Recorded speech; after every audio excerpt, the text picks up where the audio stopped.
Hello, and thank you for tuning in to Starting Small. Today, I'm joined by Ryan Emmons of Waiakea. Ryan, thank you so much for joining me today. Thanks for having me, man. Of course. So I'd like to start out with your upbringing. Where did you grow up, and what was your childhood like? Yeah, so I grew up splitting my time actually in Santa Barbara and Hawaii. Um, I had a pretty awesome childhood. I'm not gonna lie; those two places are not bad Yeah. at all to be raised. So I was really, I was constantly in the ocean, very outdoorsy. Kind of grew up in. My mom was kind of really believed in healthy eating and kind of, I don't want to say like she wasn't too hippy dippy, but, Yeah, definitely a focus on health and kind of a holistic look at life, at life. Yeah. And, definitely. and then, yeah, so I basically, um, grew up in Santa Barbara and then would spend my summers and winters with my family on the North Shore of Oahu, Yeah, and then also on the Big Island, where I have a bunch of family on amazing. my mom's side. And so, yeah, it was honestly pretty incredible. I've kind of, it's crazy to think at this point, I've gone back and forth for literally 32 years.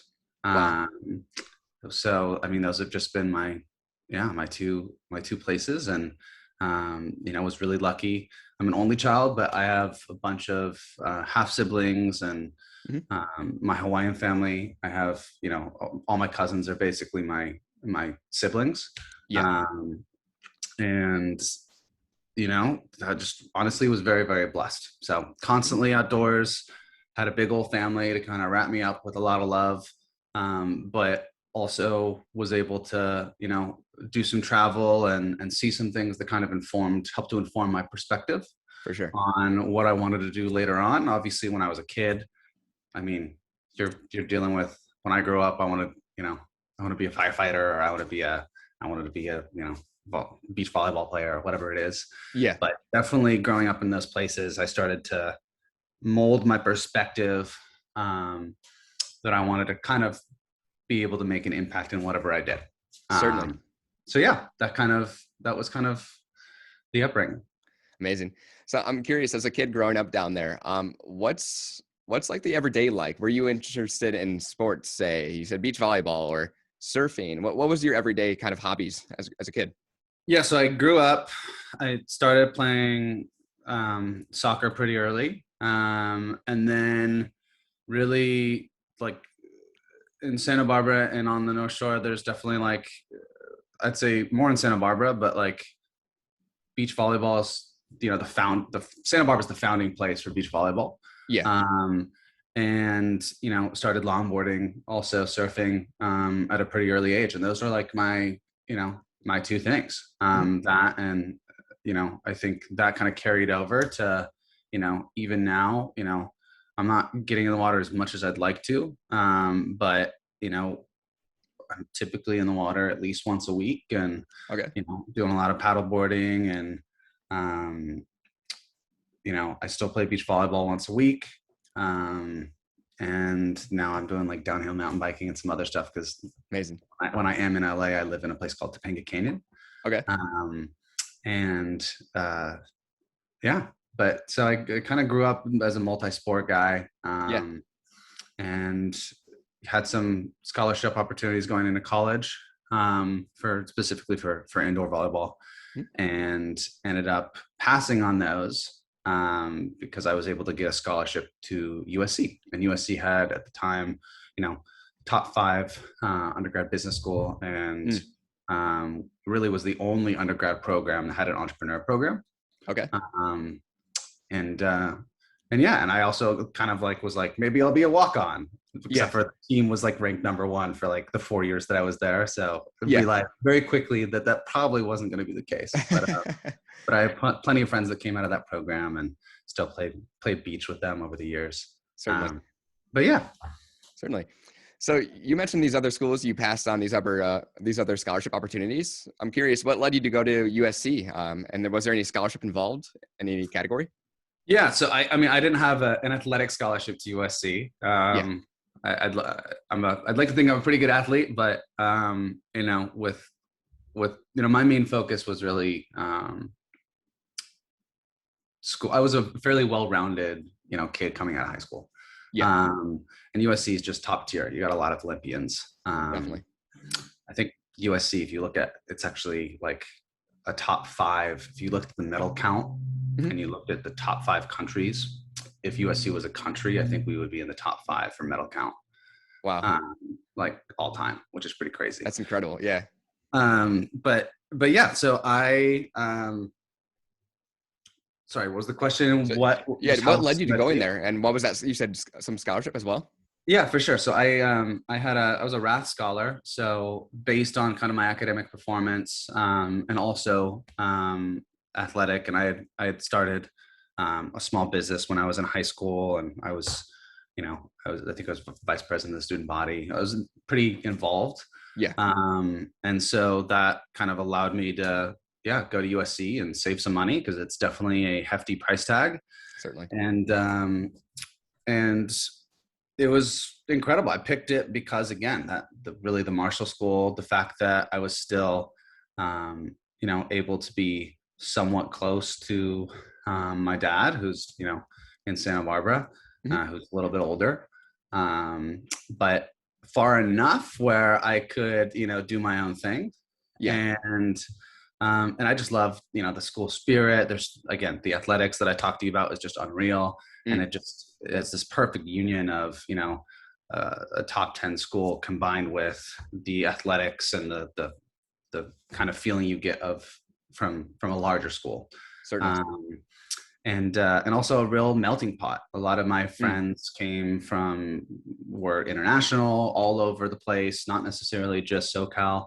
Yeah. um, and so I had a tremendous Mhm. time there, and that really shaped and formed me into who I am, and also obviously led to the development of Waiakea, which I actually started working on when I was in my second semester freshman year, Wow. uh, and as kind of as I, That's amazing. I I basically pled with the teachers to let me into the entrepreneur program early, Mhm. but you typically couldn't start until you were a junior, at least at the time. Yeah. And I was pleading with them. I'd show up at the doorstep, at the office of the dean, multiple times a week, and finally convinced him to let me kind of just shadow some classes, Yeah. um and yeah, man, that kind of started it all. Yeah, I'd love to talk on that. Those entrepreneurship programs that some universities offer is an amazing point to potentially start a startup. So I'm curious, what was like the program design? Was it you build a startup and progress as the program moves along? What was that like? Yeah, so there, again, I think it might have changed. It's been a decade since I was at USC. Yeah. But at the time, you had kind of some intro to entrepreneurship classes where you were just studying different startups, reading a lot of um, different case studies about, looking at why maybe these startups had success, why maybe these did not. Mhm. Um, and the intro to entrepreneurial, I forget what the exact class title was, but you had to basically with $50, you had to come up with some concept that could generate positive cash flow. Yeah. Um, and so anyway, it was just a very good intro. But after that intro class, I definitely was fairly excited. Um, and then you progress into feasibility class, Mm. which actually kind of allows you to, it shapes how you kind of are framing, um, an idea, and kind of ultimately, is this something that can scale? Yeah. And is this something that, there is actually a business model here that, can last? Yeah. Um, and then that progresses into a business plan class, Mm. which was the final class. for whatever kind of concepts have emerged out of the feasibility and the previous classes. But at first, it's kind of just you're dipping in your toe. You're trying to kind of figure out what you might want to do, and you're kind of experimenting with different things. But then the idea is that once you actually had a concept and the feasibility, it kind of took you through, which was really cool, the process from start to finish. And there were people that changed their concept from that class, but some people from one class to the other, but some people like me, I kind of really thought I had something pretty quickly. Yeah. And so it was super relevant because everything I was working on really shaped the launch of Waiakea. So when you were first pitching this idea, how did Waiakea start? What did that model look like? It wasn't a water company at the time. It was a holding company, correct? Well, so originally Waiakea Investments was going to be a holding company for like envirotech CPG. Yeah. So, we were looking at, could we be the first? We were looking at algae inks. We were looking at like a bunch of different concepts. And ironically, we were looking at water from a different perspective than like the beverage industry. Yeah. We were looking at water from we were looking at like infrastructure. We have crumbling infrastructure in California. We have, some issues with infrastructure in Hawaii, although obviously the water quality is much better. Yeah. And we are looking at, desal. We are looking, which has a lot of environmental issues, but also like there's been some pretty significant leaps in the last like decade. Yeah. And you can look at Israel, kind of what they've been able to do. And anyway, we looked at like everything and saw that there were some really high barriers to entry and it was really expensive. Yeah. And the same thing could be said of, water in terms of the beverage industry. But we thought that there was a way that we could kind of get around some of those barriers to entry. And so essentially I think that's really what made us realize like, hey, even though we're working on these other things on the side, I think there's an opportunity for us to kind of significantly differentiate in the beverage category and specifically in bottled water. Yeah. At the time, I mean, this still happens, but bottled water really was like the poster child for like sustainability, like definitely use. Yeah. And like the demonization of bottled water was like basically the rest of the beverage industry was like throwing them under the bus, even though all of beverage has the exact same issues. Yeah. And so for us, it was, hey, how can we, the world doesn't need another premium bottled water. It just doesn't. So how can we launch a brand that basically is a platform for then other basically environmentally aligned products that are kind of pushing the envelope. Interesting. And setting an example for the rest of CPG. So at the time for us, like everyone was just greenwashing and it was like, oh, we're recyclable. Like everything is recyclable in terms of CPG for beverage at least. So just like, why is that like, that really shouldn't be like what everyone's excited about. And so for us, there was the emergence of an industry in the US of something that's called rPET, which is post-consumer recycled PET bottles. And so, our first thing was, let's be the first to use 100% rPET bottles, which have a 90% smaller carbon footprint, water footprint, energy footprint than a regular bottle. And you're basically, not using any virgin petroleum. You're just basically encouraging and the circular economy.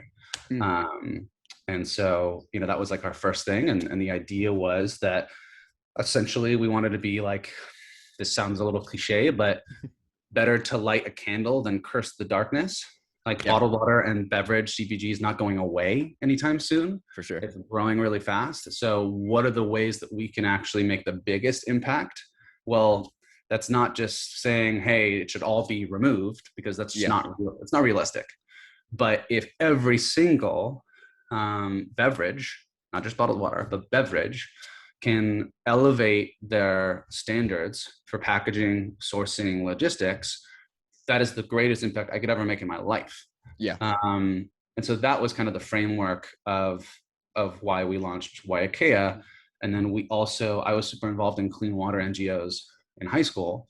And, that the clean water aspect was also a huge part of this, where, hey, it'd be nice if we really could allow consumers to feel good about what they're purchasing, not just in terms of their footprint, but also in terms of the impact, both in terms of, basically installing wells or donating water per every liter. We do a week supply for every liter that you buy.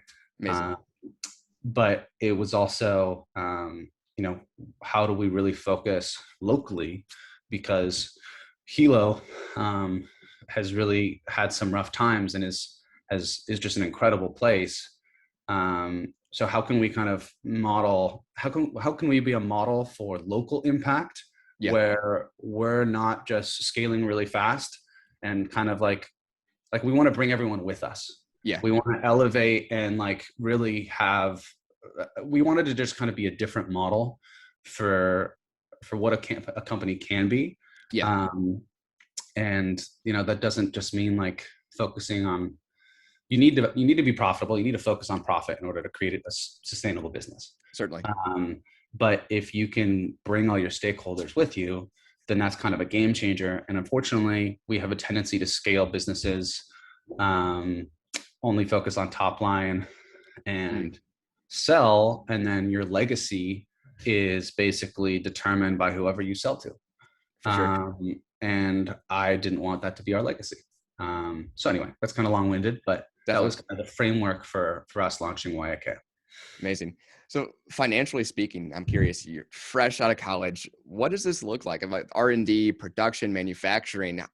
Were you having another job, a side job at this point? Did you raise funds? What did this look like to allocate funds? Yeah, so I worked summer jobs and then part-time jobs. I did a bunch of different jobs throughout college. I had a public television editing job, ironically. And then I also had a finance job, which I did to just kind of see how I would like it. And I feel like it was actually helpful in terms of just modeling and things of that nature. Yeah. It went hand in hand really with the business school. I think it really prepared me. But yeah, I mean, that and the scholarship allowed me to save up some money that I ended up obviously deploying into the company. Yeah. A big part of our thesis was we knew that we needed to eventually have our own facility at the source for economies of scale, for legitimacy, that was always the dream. 100% renewable energy plant that, could be really a model. And we wanted it to be, one of the most advanced in Hawaii. But you aren't going to get there when you're 22, no one believes in you, you have no credibility, you have no experience, and you can't just what we had seen in our feasibility was all these people were raising a shit ton of money. Yeah. By the way, am I allowed to curse? You're good. Yeah. Okay. Where basically all these companies were raising a bunch of money and basically putting together $10 to $20 million facilities before they even had a product that was validated. And that just made no sense. It was, cart before the horse. And so our whole thing was, MVP. So let's get a product out there. Let's make sure it sells, scale it, get to the next inflection point, raise a little bit of money so we still can maintain our ownership versus, raising big rounds at big valuations and suddenly you don't own your company. Yeah. And so let's just do one iteration after another. When we get to a point, we can decide if we're going to just, if we need to just kind of, unfortunately, let it go. If we see the proof is in the pudding, then we can, go all in and scale it from there. And so what we originally, the way that allowed us to kind of get a product out there is we originally established basically a bulk water supply chain where we were shipping the water in bulk to a co-packer in Los Angeles. Okay. And that enabled us to get a product out there. Now our cost was miserable, Yeah. but we also didn't have any crazy capex. Mm. We just basically had our own labeler, and we were at the end of the line because we have a unique square bottle, and we were doing like all-nighters, me and 3 other guys, and just hand packing, and it was like that for the first couple of years, and we were Yeah. self-distributing in U-Hauls, Wow. which was miserable. Don't recommend that at all. Yeah. But it was a starting point, and the whole goal was, hey, when we know that the product can sell, the goal is that we eventually can have our facility that's at the source, that's employing tons of people locally. But there was just no way that we were going to be able to do that right away. Yeah. But yeah, so that was our kind of model. It was an MVP Definitely. model, and once we had our first couple accounts and the product was selling really well and was outselling Evian and a lot of other brands, with obviously very limited resources. Mm-hmm. And then we have basically established about 100 accounts, where they were selling really well, and then we leveraged those to basically get our first distributor, and we grew that distributor, and we started to expand regionally. And a few years in, we finally were able to justify our own facility. Wow. And flash forward today, we have 65 employees in Hilo, and It's amazing. And 20 on the mainland, which is pretty awesome. That's amazing. Yeah. So I'm curious, for the listeners out there as well, what does the sourcing look like when you're sourcing the water and then you take that to the production facility to then package that? How does that look like? Yeah. So we have a second facility now, that's just about to be finalized. That's like at the source. Okay. But originally we had the source, but the source, unfortunately, was not close to the facility.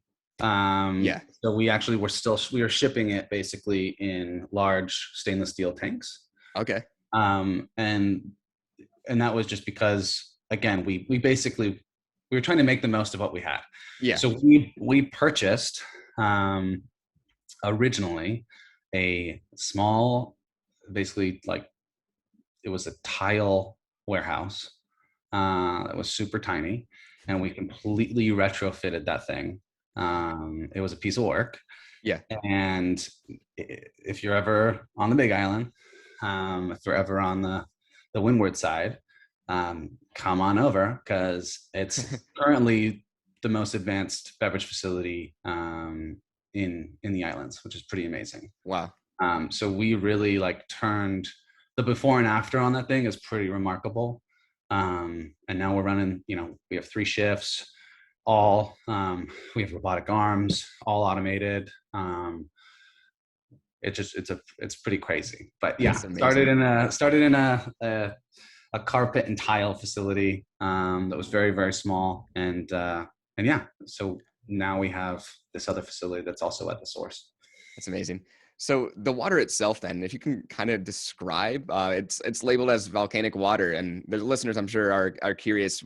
What is the difference between Waiakea water if they're going to consume maybe like a Dasani or something? What can they expect? Yeah, for sure. So look, as a disclaimer, first and foremost, I am in no way, shape, or form a water snob. Yeah. I do think that there's a significant difference, obviously, between Dasani and Waiakea, but I don't want to say that, look, I drink tap water from time to time, and I think there are pros and cons. I think, unfortunately, we do have a pretty lackluster municipal infrastructure of water throughout the U.S. So we have a lot of, chlorine and a lot of fluoride. And these are issues that, most filters do not actually, take one or the other out. Yeah. But you aren't going to piss me off by not drinking bottled water. Okay. But for those that are, the idea is that, you're getting a product that is arguably the most sustainable water source in the world. Versus like Dasani, if it's packed locally in Los Angeles, California has a historic drought. How's that How's that going? Yeah. Well, we're tapping into resources well over the sustainable yield.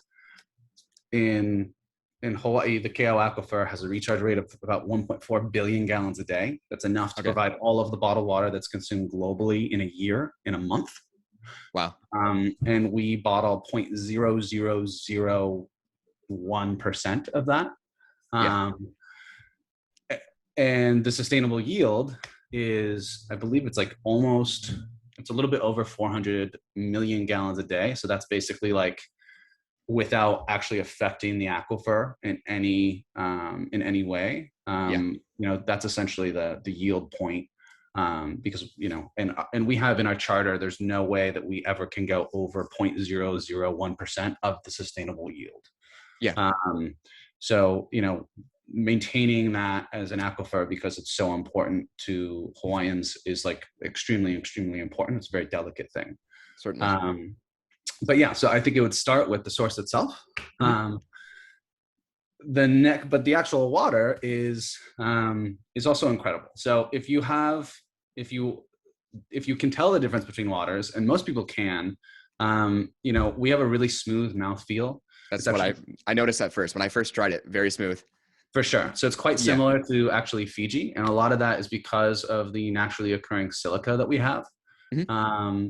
And we also have a bunch of alkaline minerals, so magnesium, calcium, sodium bicarbonate, or actually no sodium bicarbonate, but a little bit of a tad bit of sodium, and this kind of combo of alkaline minerals and electrolytes just is what creates this really nice balanced mouthfeel. Now, if you look at Smart Water or some of these other brands, we have 4 times the electrolytes as like Smart Water and those other brands, but that's not something that we are like actively trying to claim, because it's still like a fairly insignificant amount of electrolytes in, like, if you were to compare that to like a sports drink. But I think what's pretty amazing about the water is it is naturally alkaline. I don't know if you've seen like Essentia and a lot of these alkaline waters. Essentially, they're just like artificially alkaline through sodium bicarbonate or electrolysis, versus our water is like, that's the natural state of the water. That's incredible. Our water is alkaline because of the naturally occurring alkaline minerals. So you aren't going to get like crazy pH swings and stuff like that. But yeah, man, there's a lot of studies that have come out about silica, absorbed silica in water when it's consumed, significantly reducing the chance of developing Alzheimer's, actually, because silica is the #1 combatant against aluminum, which is pretty awesome. I think like 7 milligrams in water consumed daily reduces the chance of developing significant Alzheimer's symptoms by like 11%. Wow. And that's something that we're going to start exploring a little bit more. Yeah. And then other than that, though, it just, it's great for your hair, your skin, and your nails. And it tastes really smooth. So yeah. Definitely. So you slightly touched on it there. I'm curious. I'm sure it shifted as you progressed, but what did the marketing strategies look like? Did you really leverage, and do you leverage hard on the sustainability aspect, or what does that kind of look like? Yeah. So I think like we have three brand pillars. So live healthy, live sustainably, live ethically. So I think, well, we didn't want to focus on one of those. And like my professors at USC were telling me, oh no, you're trying to do too much. But for me, these were all also like very much aligned with the Aloha spirit and aligned with, Hawaiian values. So it was really important for me that we do all three. But I would say obviously our focus in terms of differentiation, like there's other spring waters, there's other artesian waters that, maybe have a nice mouthfeel and have like, some silica, or are maybe naturally alkaline. Those are more rare, but they do exist. So I think for us, it was always, how can we want to be the #1 when it comes to basically envirotech in beverage. And we want to be the #1 in terms of socioeconomic impact and health impact. And so I think we've maintained that for literally 10 years. If you look at on the impact side, if you look at our Kokua initiative, which we launched 2 years ago, I mean, we've literally impacted over 100,000 people through that program. It's incredible. And ironically started during the pandemic when people needed the most help. And those programs, like there's just no one else that's doing anything close to that. And that doesn't even include all the clean water work that we do through all the wells and all of our sanitation training and education that's going on in Malawi. The reason why we picked Malawi, because it has the lowest per capita water consumption and availability in the world. Wow. So if you look in the US, we're consuming like the equivalent, if you look at all the goods that we purchase, our food that we eat, showers, etc., household use, we're talking, 30 to 60 gallons of water per day versus someone over there is typically their general usage, which can include all of the above, is typically between like 7 and 20 liters a day. Wow. And that is inclusive of what they're eating, what they're bathing, etc. So anyway, so I think that really is what sets us apart from everyone else, and that's what really that's our big focus moving forward. So Definitely. we finally have some algae based inks coming out for all of our labels, all of our ink based packaging. We have a bunch of larger innovation that's also in the pipeline. We just launched the refillable aluminum. So that's definitely our number one goal. It's amazing. So I'm curious then, touching on the Kokua initiative as well, that is strictly you're making an impact on the Hawaiian community currently, correct? Would that expand, or is that going to, that's always going to be focused, focused locally. That's not just the Big Island, so that's all islands. Although the main focus has been Hawaii and Oahu. But we're gonna kind of continue that, and then I think we'll continue the clean water, just because we have a great relationship with our partners over there. And if you actually are able to go over and get your boots on the ground and see the impact that some of these programs have. I took my wife before we had our first little baby girl, and she was blown away. And so I mean, I think that's something that is also gonna continue and be important to us. Yeah, that's incredible. Just as a consumer myself, just not an amazing product alone, but the mission aspect of your brand. There's truly no other water companies that make it very noticeable that they're making an impact on the community, such as Waiakea. So I really honor you guys for that, for sure. Thanks, man. Appreciate it. Of course. I like to conclude each episode with this. So if you could share one piece of advice then through your journey to an inspired entrepreneur, what would that be? Maybe something you've learned or maybe regret? What would you say? I would say hire slow and fire fast. I know that's kind of like getting right to the jugular on that one, but I do think that's especially relevant. Definitely. I think when we're under the gun as young entrepreneurs, I think that we don't realize how important every single hire is when you have a small team. And I was pretty lucky because I got my first few hires right in terms of my initial team was great. My co-founder was great. Our first hire was Garrett, who is one of my best friends still, even though we parted ways years ago. And they were kind of the core for. I had full trust, full mutual trust, but then as we scaled, I think I made some quick hires that I should have spent some more time using methods like talk grading, different interview techniques. I should have taken the time, because ultimately those bad hires affected the company in ways that are kind of less tangible. In terms of morale, etc. And luckily, we've had pretty crazy low turnover. I think we've only had, on the management side, we've only had 2 people ever that have left. Now I've had to let some people go, but I've let like Yeah. only like 6 people go in 10 years, That's awesome. which is pretty awesome. So I kind of figured that out very quickly. Mm, But it's super, super important. Cannot stress that enough. And then the only other thing I would say is just patience. I mm, think patience and not trying to do too much. So, certainly. we would, and that goes hand in hand with being able to say no. Yeah. There were so many other opportunities on a weekly basis that get brought up to us where, hey, do you want to do this?